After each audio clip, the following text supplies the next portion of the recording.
Cendrillon ou la petite pantoufle de verre. Il était une fois un gentilhomme qui épousa en secondes noces une femme la plus hautaine et la plus fière qu'on eût jamais vue. Elle avait 2 filles de son humeur et qui lui ressemblaient en toutes choses. Le mari avait de son côté une jeune fille, mais d'une douceur et d'une bonté sans exemple.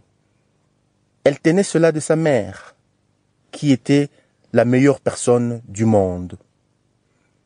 Les noces ne furent pas plus tôt faites que la belle-mère fit éclater sa mauvaise humeur. Elle ne put souffrir les bonnes qualités de cette jeune enfant, qui rendait ses filles encore plus haïssables, et la chargea des plus viles occupations de la maison. C'était elle qui nettoyait la vaisselle et les montées, qui frottait la chambre de madame et celle de mesdemoiselles, ses filles. Elle couchait tout au haut de la maison, dans un grenier, sur une méchante paillasse, pendant que ses sœurs étaient dans des chambres parquetées où elles avaient des lits, des plus à la mode, et des miroirs où elles se voyaient depuis les pieds jusqu'à la tête.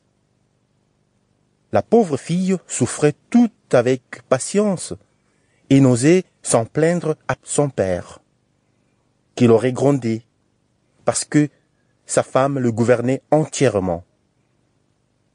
Lorsqu'elle avait fait son ouvrage, elle s'alla mettre au coin de la cheminée et s'asseoir dans les cendres, ce qui faisait qu'on l'appelait communément, dans le logis, cul-cendron.